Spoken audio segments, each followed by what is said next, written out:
गांव में एक रास्ता था जिसे सब लोग दिन में तो इस्तेमाल कर लेते थे, लेकिन जैसे ही सूरज ढलता था उस रास्ते का नाम लेते ही लोगों की आवाज धीमी हो जाती थी। वो रास्ता सीधा गांव के पुराने तालाब के किनारे से होकर जाता था। तालाब बहुत पुराना था, इतना पुराना कि किसी को याद नहीं था वो कब बना था। बस इतना पता था कि वहां का पानी कभी पूरी तरह सूखता नहीं था और रात में वहां से अजीब सी ठंडी हवा चलती थी। लोग कहते थे कि उस रास्ते से रात में गुजरने वाला अकेला इंसान अक्सर कुछ ना कुछ खोकर ही लौटता है।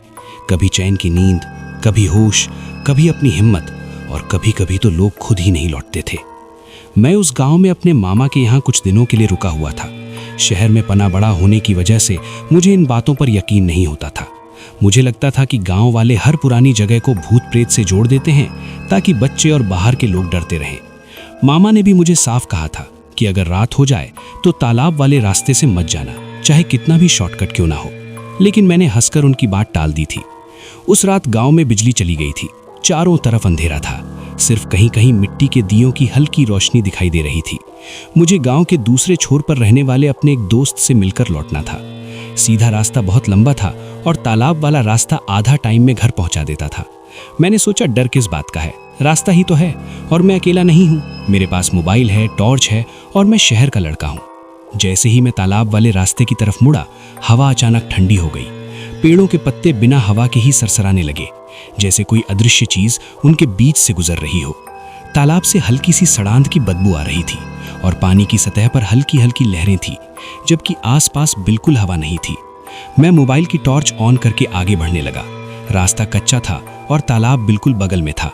हर कुछ कदम पर मुझे ऐसा लग रहा था जैसे कोई मेरे पीछे चल रहा हो, लेकिन जब भी मुड़कर देखता तो सिर्फ अंधेरा और पेड़ दिखाई देते थे।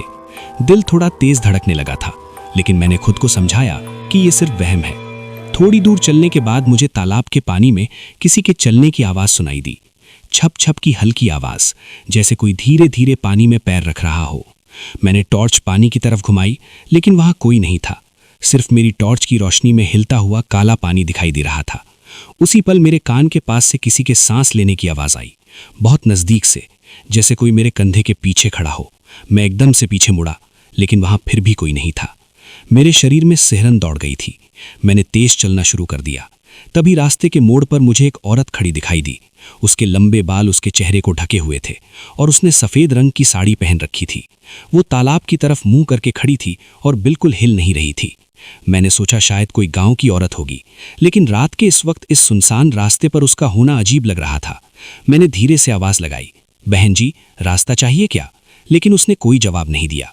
जैसे ही मैं उसके पास से गुजरा, मुझे बहुत तेज ठंडक महसूस हुई, जैसे किसी ने बर्फ को छू लिया हो। उसकी साड़ी का पल्लू हल्का सा हिला और मुझे उसकी कलाई दिखाई दी, जो नीली और स्याही थी, जैसे बहुत समय से पानी में डूबी हुई हो। मेरे पैरों में जैसे जान नहीं रही थी, लेकिन मैं रुक नहीं सकता था।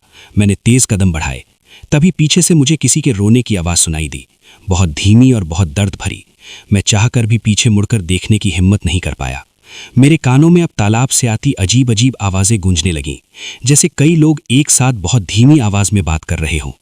रास्ता अब और भी संकराओं गया था। तालाब और रास्ते के बीच बस कुछ ही कदम का फासला था। अचानक मेरी टॉर्च एक पल के लिए बंद हो गई। अंधेरे में मुझे लगा जैसे मेरे चारों तरफ कुछ हरकत कर रहा हो। पानी में हलचल तेज हो गई थी, जैसे कोई बहुत पास आ रहा हो। जैसे ही टॉर्च फिर से जली, मैंने देखा कि रास्ते पर गीले पैरों के निशान बनते चले आ रहे हैं, सीधे मेरी तरफ। लेकिन वहां कोई दिखाई नहीं दे रहा था, सिर्फ निशान बनते जा रहे थे। मेरा दिल जोर जोर से धड़कने लगा। मैं वहीं खड़ा रह गया। निशान मेरे बिल्कुल सामने आकर रुक गए, जैसे कोई मेरे सामने खड़ा हो लेकिन दिखाई नहीं दे रहा हो। उसी पल मेरे कान में किसी औरत की फुसफुसाती आवाज आई, बहुत भारी और ठंडी आवाज। उसने कहा, इस रास्ते से कोई सही सलामत नहीं जाता। मेरी सांस जैसे रुक सी गई थी। मैंने हिम्मत करके आगे कदम बढ़ाया, लेकिन ऐसा लगा जैसे किसी ने मेरी टांग पकड़ ली हो। मैं जोर से झटका देकर आगे बढ़ा और लगभग दौड़ते हुए आगे निकल गया। अब मुझे साफ दिखने लगा था कि रास्ते के किनारे कई जगह मिट्टी उखड़ी हुई है, जैसे वहां से कुछ बाहर निकला हो। तालाब का पानी अब बिल्कुल शांत नहीं था। उसमें गोल गोल लहरें बन रही थी, जैसे नीचे से कोई ऊपर आने की कोशिश कर रहा हो। मुझे दूर से गांव की पहली लाइट दिखाई दी। उम्मीद की एक किरण दिखी। मैंने पूरी ताकत से दौड़ लगाई।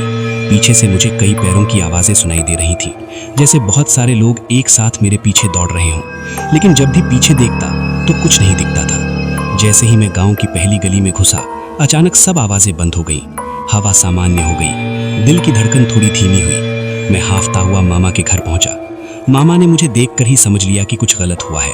उन्होंने बिना कुछ पूछे मेरे माथे पर पानी डाला और मुझे अंदर बैठाया। जब मैंने पूरी बात बताई तो मामा का चेहरा सफेद पड़ गया।